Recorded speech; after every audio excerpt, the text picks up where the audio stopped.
পটুয়াখালী সরকারি কলেজ। পটুয়াখালী সরকারি কলেজের কোন ডিপার্টমেন্ট? সোশিওলজি। সোশিওলজি। আপনি শোনেন, আপনি স্টুডেন্ট, একটু সামনে আসেন, এখানে আসেন প্লিজ।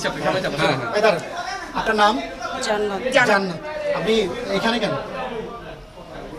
ভাইয়া ও আমার ফ্রেন্ড হয়, আমি দেশের বাইরে চলে যাব। আপনার ফ্রেন্ড হয়, ফ্রেন্ড সত্ত্বেও আপনি এখানে থাকছেন, ঠিক আছে? আপনারা যে এখানে অবৈধভাবে থাকছেন, আপনারা কি ম্যারিড? তাহলে অবৈধভাবে কথা বলতে চান? ভাই সামনে আসেন, কথা বলতে চান? আপনি সামনে আসেন, জান্নাত। কি করছেন?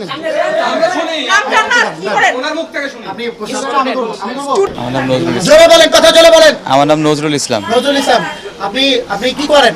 আপনার পেশা কি? আমি পুলিশ সদস্য। পুলিশ সদস্য। কেন যাচ্ছেন? আপনি স্টুডেন্ট পরিচয় দিয়েছিলেন না? কেন স্টুডেন্ট পরিচয় দিয়েছেন? আপনি স্টুডেন্ট আইডি কোথায়?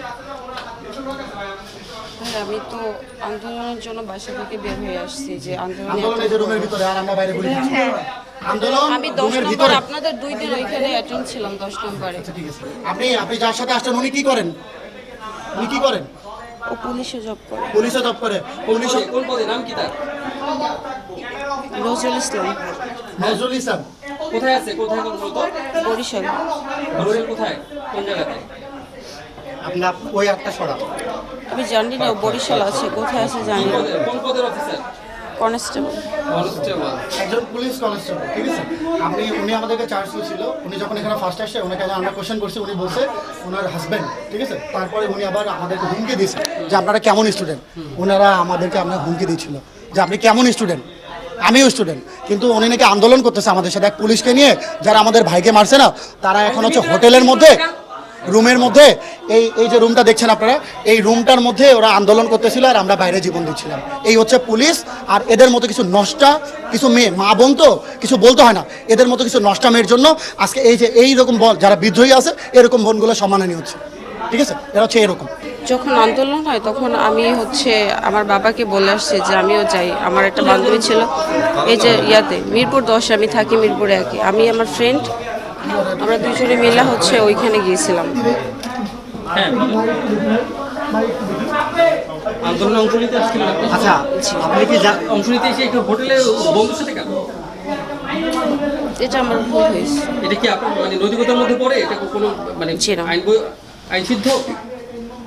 এটা করে কি আপনার উচিত হয়েছে? না, এখন আপনার বক্তব্য কি সেটা বলুন।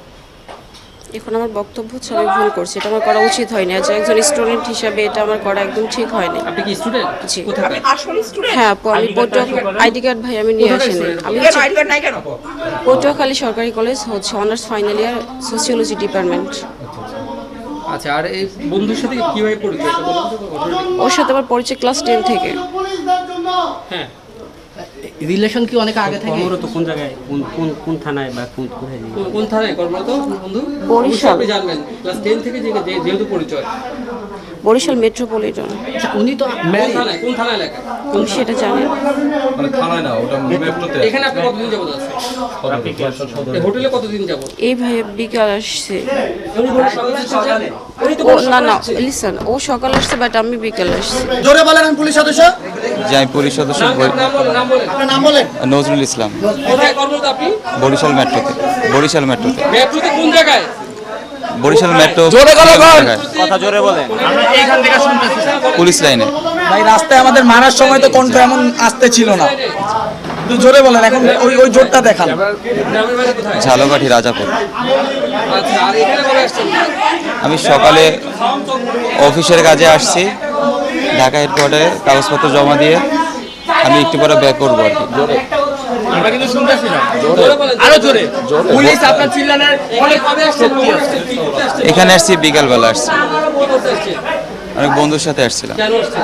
কোন বন্ধু? মেয়ের বন্ধুর সাথে আসছিলাম। নাম কি তার? ওর নাম জান্নাত। কেন আসছেন? কেন আসছে বলেন, উত্তরটা দেন। ম্যারিড, বাচ্চা আছে? উনি ম্যারিড। বাচ্চা আছে? বাচ্চা আছে। মেয়ে নিয়ে আসছেন বলেন, পরকীয়া করতে আসছেন বলেন, মেয়েকে বলেন, নিজের মুখ দিয়ে স্বীকার করেন। সম্পর্ক কতদিনের? ওরকম সম্পর্ক না। তাহলে কি এটা কি ভাড়ায় চালিত? তাইলে ভাইয়া ওই মেয়েটা আপনার বলেন। ক্লাস 10 থেকে আপনার সাথে সম্পর্ক। তো আপনি বলতেছেন যে বেশি দিন হয়নি। আমার খুব কাছের এক বন্ধু, আমার কাছের ক্লোজ ফ্রেন্ড। ক্লোজ ফ্রেন্ডের সাথে একা রুমে কি করেন? কি জাস্ট ফ্রেন্ড নাকি? আর তোমরাও হইছো ছেলেগুলো। আপনি মাদক সেবন করছিলেন? না, গাঁজা খাইতেছিল। আমরা ভিতরে সব পাইছি, ওটা ভিডিও রেকর্ডও আমাদের কাছে আছে। কোঅপারেট করেন প্লিজ। না, গাঁজা খাচ্ছিলেন। এই যে ভাই, এই আপনারা দেখেন, সাংবাদিক ভাইরা দেখেন, এখানে সামনে খুলে দেখেন। এই দেখেন, ওনার এখানে সিগারেটের মধ্যে গাঁজা ছিল, ঠিক আছে? উনি সিগারেট খায়, এই যে সিগারেটের মধ্যে এই যে গাঁজা, এই যে গাঁজা, সিগারেটের মধ্যে গাঁজা, গন্ধ পাচ্ছেন আপনারা? গন্ধ পাচ্ছেন? এই যে গাঁজা, এই যে পুলিশ, এই যে গাঁজা। বলেন বলেন ভাই, বলেন, এগুলো আপনার না নাকি নাকি আমাদের কারো? বলেন। আরে বলেন, দিছি আপনাকে, মুখটা খুলেন। না, এটা আমার কাছে ছিল। আপনি খাইছেন, বলেন।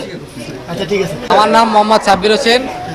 ইনি আনুমানিক সময় প্রায় 2টার পরে আসছে। আমি তখন খাইতে বসছিলাম, খাওয়া দাওয়া করছিলাম, তখন আরেকজন ছিল।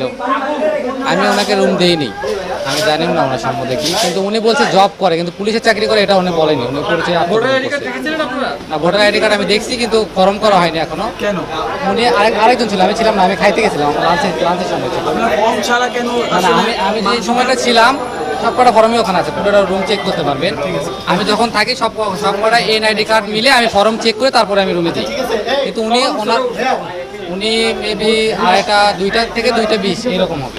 ও বলছে ওনার ওয়াইফকে নিয়ে চিকিৎসা করার জন্য এখানে আছে। আমরা ফার্স্টে এই হোটেল যখন উঠি, ওঠার পর মানে যে আমরা নর্মালি চেকিংয়ের জন্য, যে আমাদের দেশে এখন বর্তমানে কিন্তু অনেক মানে অস্ত্র পাচার হচ্ছে, তো এই জন্য সাধারণ একটা চেকের জন্য আমরা এই হোটেলে উঠেছিলাম। তো উঠে নর্মালি সব রুম চেক করছিলাম। তো ওই রুমে যখন নক দেই, তো উনি বের হয়ে আমাকে পরিচয় দেয় যে উনি পুলিশ। তো পুলিশ, তো ওনার চোখের দিকে তাকিয়েই একটা মানে আন্দাজ করি যে উনি আসলে মাদকদ্রব্য সেবন করছিল। তো উনি বলে যে কিছুক্ষণ সময় লাগবে। তো সময় লাগার পর যখন উনি রুমটা খোলার পরে মানে আমরা দেখলাম যে ওনার সাথে একজন মহিলা আছে বা যাই আছে। তো আমরা যখন রুমে ওনার সাথে বিভিন্ন কোয়েশ্চেন করছিলাম বা কিছু বলছিলাম, তো উনি বলতেছিল যে মানে ওনার সাথে যে মহিলা ছিল, উনি আমাদের সাথে শাউট করছিল যে উনি স্টুডেন্ট বা এমন অনেক শাউট করছিল। তো এক পর্যায়ে যখন মানে সবকিছু হচ্ছিল, তো উনি হুট করেই নাটক করে ভান করে পড়ে যায়। কম করো প্রিয়। যে আমরা সবাই উদ্দেশ্যেই বলবো যে নাটক কম করো প্রিয়, বাংলাদেশে আর এইসব চলবে না। ওনার ফেসে আমরা পানি দিচ্ছিলাম, ওনার চোখ লড়তেছিল, তাও কোনো লাভ হয় না। উনি উঠবেনই না, কোনোভাবে উঠবেন না। ওনার চোখে এত পানি দিলাম, ওনার চোখ লড়ে, তাও উঠে না। তারপরে শেষে যে ওই আপু আসলো, আপু এসে কোনোভাবে ওনাকে তারপরে উঠাইছে। উনি মুখে অনেক পানি দিছে, কোনো লাভ হয় নাই। এখন এমনি পুলিশ অফিসার আমাদের যে অত্যাচার করছেন, আমরা কি সেগুলো শাস্তি পাবো? এটা আসলে আমাদের জাতির কাছে প্রশ্ন। আমরা স্টুডেন্টরা আনুমানিক 10টার দিকে 9:30-এ আমরা এখানে রেড করি। রেড করা তো আমাদের অধিকার নেই। তারপর আমরা দেখছিলাম যে কোনো অসাধু কিছু হচ্ছে কিনা। আমরা এখানে আসার পরে দেখতে পাই যে ওনারা হোটেলের মধ্যে অবৈধভাবে মেয়ে ছেলে রাখছে। পরে যখন হোটেলের মধ্যে এই ছেলেটা, ওর নাম হোসাইন, ও যখন এখানে নক করছে, ওকে হুমকি দিছে, বলছে যে আমি পুলিশ সদস্য, আমার রুমে কেন, কে এই রাইটসটা দিছে তোমাদের, আমি পুলিশ সদস্য, আমি হেডকোয়ার্টার থেকে আসছি। পরে যখন জানতে পারি সামান্য একজন কনস্টেবল। ওনারা এদের মধ্যে কিছু পুলিশ সদস্যের কারণে পুলিশ বাহিনীটার নাম খারাপ করছে। আপনারা মিডিয়া পার্সনরা আছেন, ভাইয়েরা আমাদের সবাই স্টুডেন্টদের সহযোগিতা করেন এবং পুলিশ বাহিনীটা যেন ধ্বংস হয়ে না যায় সেই দিক থেকে আপনারা আওয়াজ তুলবেন, আপনারা সত্যটা প্রচার করবেন। এইটুকু আপনাদের কাছে আমরা আহ্বান জানাবো আমাদের ছাত্র সমাজ ভাইদের এবং এলাকার যে সচেতন নাগরিকদের আমরা আহ্বান জানাবো ছাত্রদের পক্ষ থেকে, আপনারা সবাই আপনার বাড়ির সামনে, আপনার শহরে, আপনার এলাকায় যে সমস্ত জায়গায় মাদক সেবন এবং হোটেলগুলো আছে, এই হোটেলগুলোকে চেক করেন। চেক করার পরে আপনারা দেখেন অনৈতিক কিছু হচ্ছে কিনা। আমরা সবাই এগিয়ে আসি আমাদের